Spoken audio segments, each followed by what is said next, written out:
You can have the big old debate about gas guzzlers and watching, well, your fuel economy, and sometimes the hybrid editions just don't win out, mainly because of their exterior styling. Hey, welcome to this edition of Road Warrior.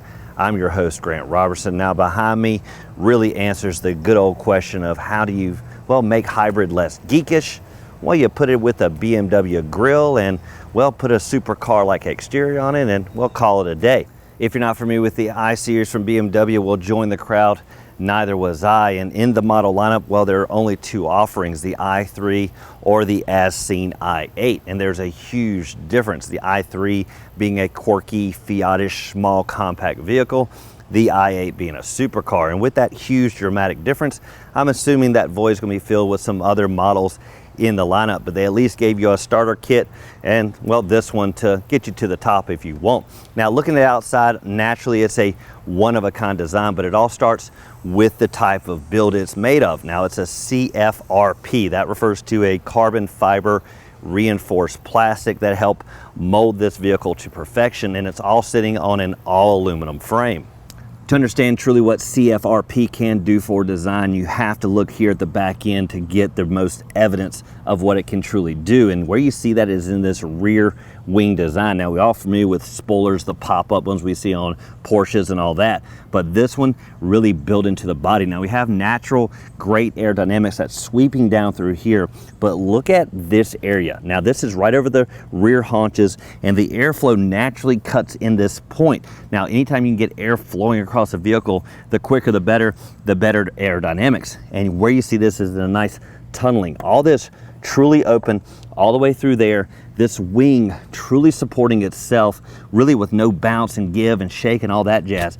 Now, when it comes to design, it's not all about what you can see up top, but sometimes getting down low and looking at all the nooks and crannies. And here's one at the back end. Now, most designs could have just simply come down the side, sweep to here at the back end, and no one would have thought any different, but the i8 goes one step further, really channeling air back here through this way, all the way to the back end and out the middle, really allowing airflow to come across this vehicle in every possible aerodynamic way.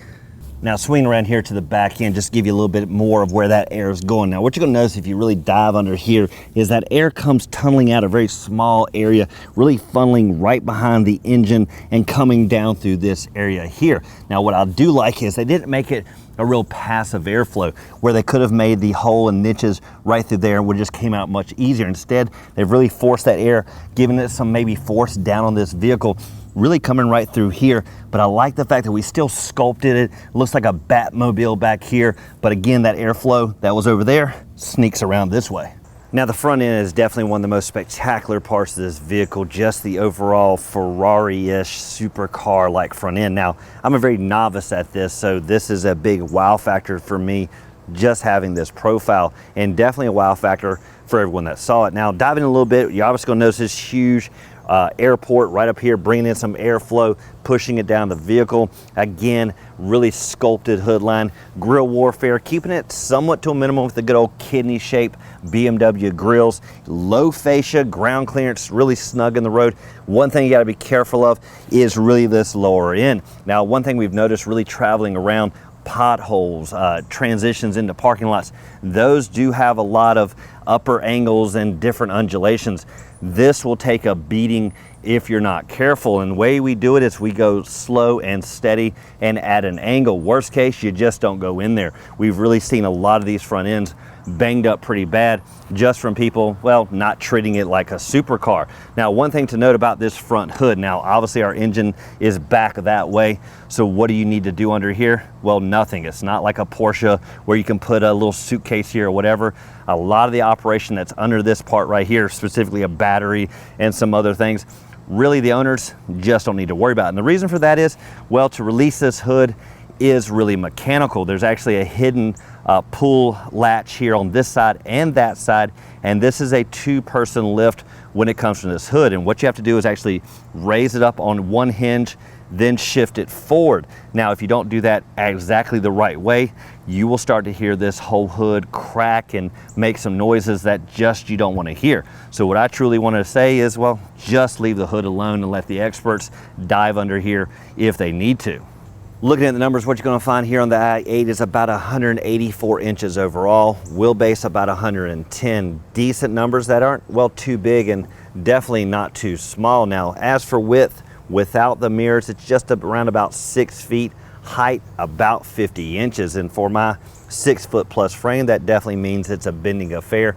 But once you climb inside, it's definitely worth it. Now, one thing to note is it is slightly awkward to get in this vehicle. So let's take a look.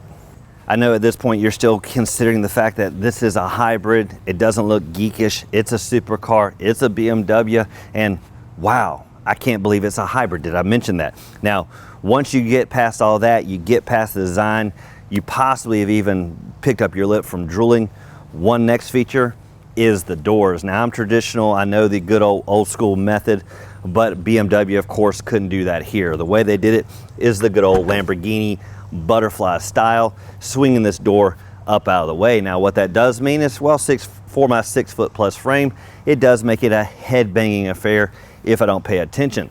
One other thing to note is the lift in height right through here, not for packages, but for your legs. And the way it works is really climbing inside is kind of a climbing on a horse style. What you have to do is really sit right here, swing your legs in, and then ease down into this vehicle. But once you're in here, it's well worth it. Now, there's no button to close the doors. Simply grab right here and lightly pull it down. Now, I know what you're thinking, we're right here, why can't we climb inside? Well, let's first swing around to the business end of this vehicle and talk about the mid-mounted engine and the cargo to boot. Now, first thing to look at really is that back design. I mentioned the air flowing through here, the levitating of this kind of rear hatch design. Now, one thing to note, these aren't operational. They don't swing out of the way. Truly just the glass pops up when you need to put some cargo in here. Now, one thing to look at really is the amount of glass you see here.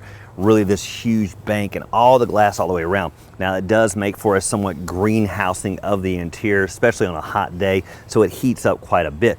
So naturally, if this is your vehicle, you may want to tint these up just a little bit to at least minimize the overall heating up of this vehicle.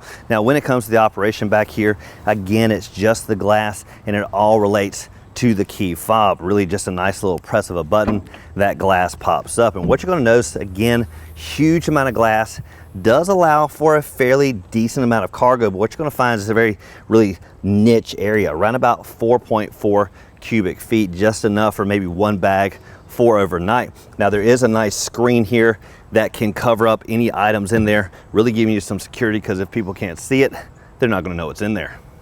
To be specific, the engine's, well, not up front and it's not way back here. It's midway somewhere about there, and well, you're never going to see it unless you climb underneath this vehicle, and truly there's no need to see it because you can definitely feel it right here. Now, what you're going to see specifically is a 1.5 liter inline 3-cylinder twin power turbo engine. Now, it's going to deliver decent horsepower, but more specifically with that hybrid, great torque numbers. Now, when you look at the numbers, what you're going to see is a net horsepower of around about 357 horses and 420 foot-pounds of torque. And what that's going to give you is about 0 to 60 around about 4.2, 4.4 seconds, depending on how good you are. Even better though, in the true electric mode, you can get around about 22 miles on a charge. And of course, if you need to charge it up, simply plug it in the house and do it overnight.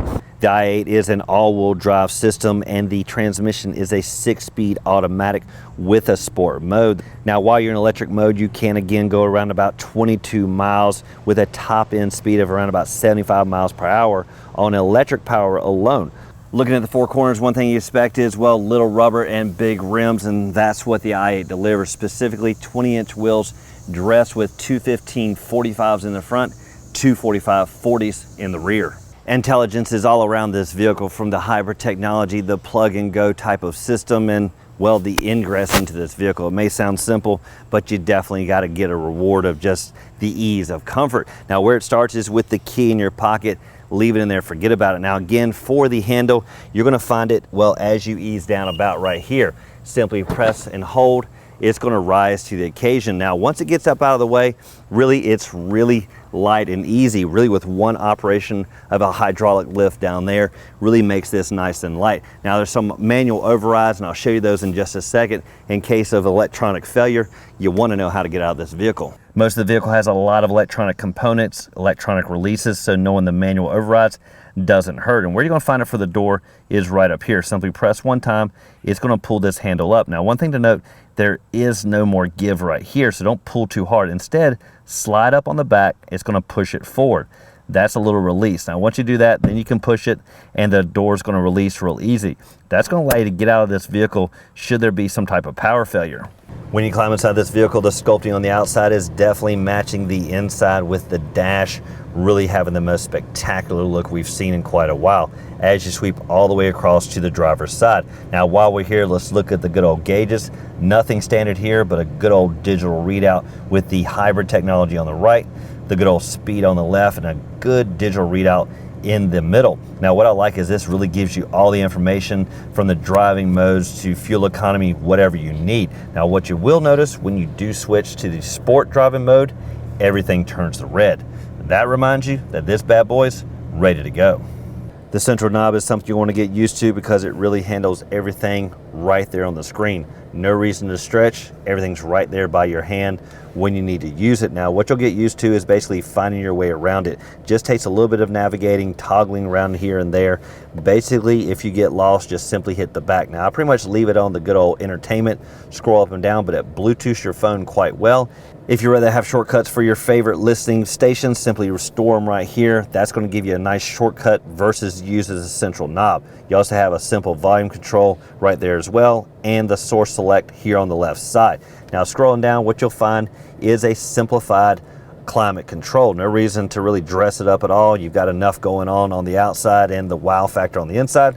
The climate, pretty much front and center, easy to use. What you'll first see is symmetric knobs for your temperature select, both for the front occupant and the driver, as well as all the various modes down below. You do have heated seats. One thing I would prefer with the heating up of this vehicle with all the glass is nice cooled seats, but they don't have that here on this model. The engine is coupled with an automatic transmission, and there are several driving modes. But first thing to note is when you get to where you're going, just simply press the park button. It's going to put it in park. When you go to drive, press the button on the left, toggle it back. Now, there are several driving modes you can choose between Comfort, Econo, Pro. That's going to be a nice watching your fuel efficiency. What I prefer is shifting it to the left and putting it in sport mode. Now, you can shift here on the fly or here on the paddle shifters. One of the best features to find right off the bat is right here, the good old camera mode. Simply press that, and what it does is display the front nose camera when you're pulling into the parking spaces. And that's a great feature because with the low stance of this vehicle, it can be a scraping affair, especially along the curves, and you definitely don't want to hurt that front fascia. So one of the best parts about this vehicle is really being right here. Now, I know what y'all have said a lot of times is we want to see you drive the car. Well, here I am driving it. Not much cooler, is it? Now, a person like me can make a vehicle like this, well, not as cool because hopefully people can't see me, so they won't lose the wow factor. And that's the biggest thing with this vehicle. Far past the hybrid, it is a showstopper. And where you see that is just going around town. Pull this vehicle up to anywhere, and that's exactly what you're going to do. Now, what you can do is you're going to definitely look awkward getting in and out of this vehicle. Like we mentioned, it's kind of a throw your leg out, ease out of the thing, and make sure when you stand up to get away from the door because you'll definitely hit your head. Now, one thing to look at right now is let's go into sport mode to see what this vehicle can do.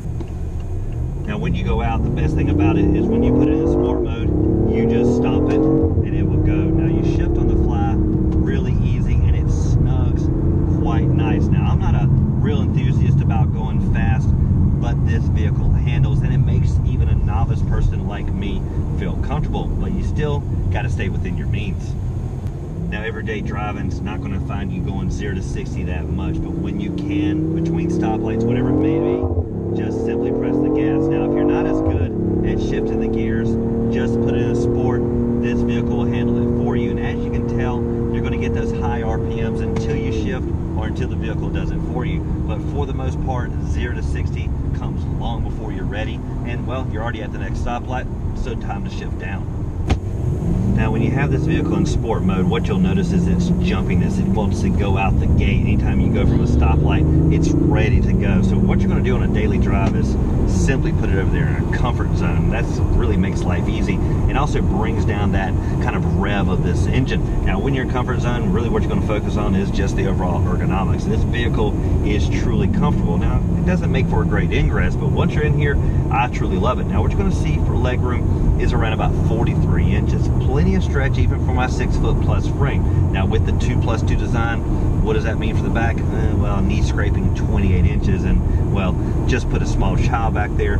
Big size friends aren't going to feel any comfort. Now what you'll see for the design back there, it is split, really only 2 people, but you do have dual cup holders back here and a singular for right here. Now naturally this should be for the driver.